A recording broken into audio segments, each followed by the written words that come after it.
वृषभ राशि वालों के लिए जीवन में कुछ बदलाव की दस्तक यहां पर दिखाई दे रही है। कुछ ऐसा बदलाव यहां पर दिखाई दे रहा है मेरे मित्रों, जो आपके जीवन को पहले से और अधिक नए रूप से सकारात्मक बदलाव की ओर ले जा सकता है। इंतजार मेरे मित्रों खत्म हो चुका, क्योंकि सूर्यदेव अब अपनी नीच राशि तुला राशि से निकल करके वृश्चिक राशि में प्रवेश कर चुके हैं। 16 नवंबर से यह समय मेरे मित्रों शुरू हो चुका है और यह आपके जीवन में एक अलग सुबह की, एक नई सुबह की शुरुआत को लेकर के आए। लेकिन इस बदलाव को मेरे मित्रों हल्के में मत लेना। क्यों नहीं लेना, इसको इसी वीडियो में मेरे मित्रों हम समझने वाले हैं। देखिए, वीडियो को ज्यादा लंबा नहीं करेंगे, लेकिन आपके जीवन में सूर्यदेव के जो संकेत हैं उनको समझना बहुत जरूरी है। देखिए मेरे मित्रों, लगभग पिछले 1 महीने की बात करें तो आप में से बहुत सारे ऐसे वृषभ राशि वाले लोग हो सकते हैं जिनके जीवन में कुछ चीजें उतनी स्मूथ नहीं चल रही थी जितनी वो स्मूथ चाहते थे। सूर्यदेव के तुला राशि में नीच राशि में होने के कारण ऊर्जा में गिरावट, कामों में देरी, आत्मविश्वास में थोड़ी सी कमी या रिश्ते में गलतफहमियां, कुछ इस तरह की बातें हो सकता है आप में से बहुत सारे लोगों को महसूस हुई। कई बार ऐसा लगा हो आपको, हो सकता है ऐसा महसूस हुआ हो कि यार मेहनत तो हो रही है लेकिन परिणाम के अनुरूप, मतलब मेहनत के अनुरूप परिणाम प्राप्त नहीं हो पा रहे। लेकिन मेरे मित्रों, अब स्थिति बदल चुकी है। सूर्य जब वृश्चिक राशि में प्रवेश करते हैं, यानी कि मंगल यानी कि सेनापति की राशि में प्रवेश करते हैं, राजा, सूर्य राजा है, ऊर्जा के प्रतीक है, आत्मविश्वास के प्रतीक है, तो यह वृषभ राशि वालों के लिए एक राहत का समय हो सकता है। यह समय धीरे धीरे परिस्थितियों में सुधार लाने वाला समय कहा जा सकता है। मान सम्मान बढ़ना, निर्णयों में स्पष्टता आना और रुके हुए कार्यों में गति पकड़ने के योग यहां पर इस वक्त बनते हुए दिखाई दे रहे हैं। जो ऊर्जा पिछली 1-1.25 महीने की अवधि में आपको बिखरी हुई सी महसूस यदि हो रही थी, तो वह फिर से केंद्रित होने के संकेत यहां मिल रहे हैं मेरे मित्रों। यह समय आपके लिए एक नया संतुलन, नई दिशा और आत्मविश्वास की वापसी लेकर के आया है। मेरे मित्रों, सबसे पहले तो अगर आप अपने दाम्पत्य जीवन में अपने लाइफ पार्टनर के साथ क्लैरिटी महसूस नहीं कर पा रहे थे, तो मेरे मित्रों यहां पर आपका रिश्ता अब मजबूत हो रहा है। हालांकि सूर्यदेव के सप्तम भाव में बैठने के कारण यह कहा जाता है कि यार आदमी के अंदर कहीं ना कहीं ईगो आ जाती है, लेकिन मेरे मित्रों मंगलदेव भी यहीं पर विराजमान है, तो ईगो तो नहीं कह सकते। हाँ, बस इतना कह सकते हैं कि दाम्पत्य जीवन में राहत के संकेत यहां दिखाई दे रहे हैं, लेकिन इसी के साथ साथ आपको अपने थोड़े से गुस्से पर आपको कंट्रोल करना होगा। कम्युनिकेशन इस दौरान आपका बेहतर होता हुआ दिखाई दे रहा है।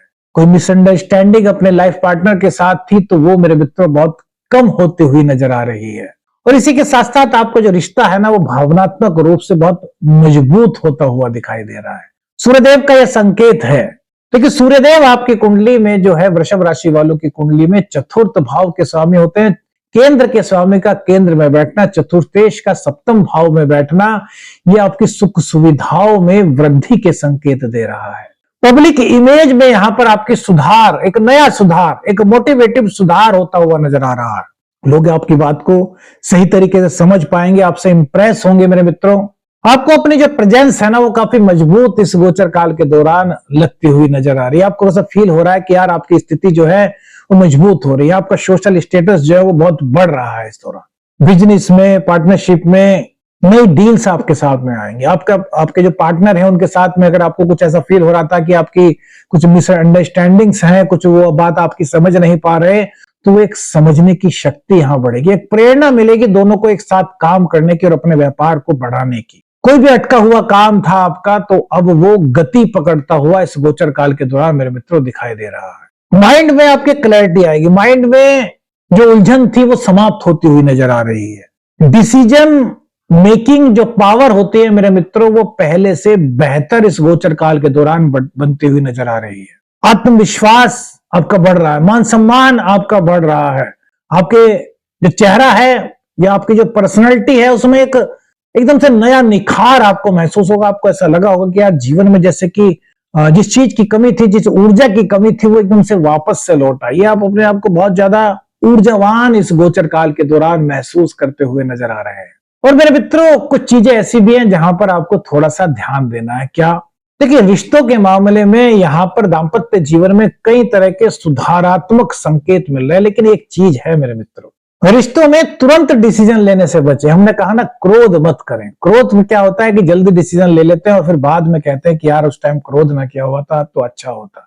तो क्रोध करने से बचे और तुरंत डिसीजन ना ले रिश्तों के मामले में। तो कोई भी डील करते हैं, कोई व्यापारिक सौदा करते हैं, कुछ भी आप करते हैं तो उसमें ओवर कॉन्फिडेंस से बचें। सब चीजों को अच्छी तरह से जांचे पहचाने। ये नहीं कि यार बस मुझे विश्वास है और ये हो जाए, नहीं नहीं नहीं, हर चीज को पहचाने, हर चीज को अच्छी तरीके से देखें, कागजात वगैरह जो भी हैं आपके डील्स के उनको अच्छी तरह जांचें परखें। ओवर कॉन्फिडेंस से आपको यहां पर बचना होगा मेरे मित्र। और पार्टनर की भावनाओं को नजरअंदाज ना करें। हफ्ते में 1 दिन 2 दिन अपने पार्टनर के साथ बिताएं, थोड़ा घूमने जाएं। मतलब आपको जीवन में आगे बढ़ना है, आपको जीवन में उलझनों से बचना है। तो मेरे मित्रों, परिवार में जीवन साथी का जो रिश्ता है ना, वो सबसे महत्वपूर्ण कहा गया है। वैसे तो सभी रिश्ते महत्वपूर्ण हैं, लेकिन जीवन साथी को अपने जीवन के बहुत निकटतम माना गया है, ज्योतिष शास्त्र में भी और हमारे एस्ट्रोलॉजी में भी। तो अगर आप काम करते हैं और हफ्ते में 1 दिन अपने जीवन साथी के साथ बिताएं, उनको समय दें, तो ये आपके रिश्तों में एक नयापन लाएगा, एक सुदृढ़ता लाएगा, जो आपके जीवन के लिए बड़ी महत्वपूर्ण हो सकती है। और मेरे मित्रों, नींद का थोड़ा सा ध्यान रखें। नींद की कमी महसूस कर सकते हैं तो थोड़ा सा ध्यान रखें कि समय पर सोएं। तो मेरे मित्रों, जीवन में सूर्य का जो राशि परिवर्तन हुआ है, वृश्चिक राशि में जो सूर्य का ट्रांजिट हुआ है, सन का जो ट्रांजिट हुआ है, ये आपके जीवन में एक नई सुमेल आ रहा है उम्मीदों की। बस आपको जो हमने बताया वो थोड़ा सा ध्यान रख करके अपने आत्मविश्वास पे, अपनी कर्तव्य निष्ठता के साथ आगे बढ़ना है। और मेरे मित्रों, अगर किसी वजह से आपकी कुंडली में सूर्यदेव की स्थिति अच्छी नहीं है और सूर्य की शुभता आपको प्राप्त नहीं हो पा रही, तो उसके लिए क्या प्रयोग हो सकता है? शास्त्रोक्त उपाय मेरे मित्रों, तो सूर्य देव को रोजाना अर्घ प्रदान करें और गायत्री मंत्र का रोजाना जितना आपके पास टाइम है उतना थोड़ा सा जाप करें, तो ये आपके जीवन में सूर्यदेव की पॉजिटिविटी आपको प्राप्त करा सकता है। कौन सी बात सबसे अच्छी लगी कमेंट्स करके बताइए। वीडियो अच्छी लगी तो लाइक और शेयर कीजिएगा। चैनल पर नए, चैनल को सब्सक्राइब कीजिएगा। आदेश लखनी अंजन। हर हर महादेव।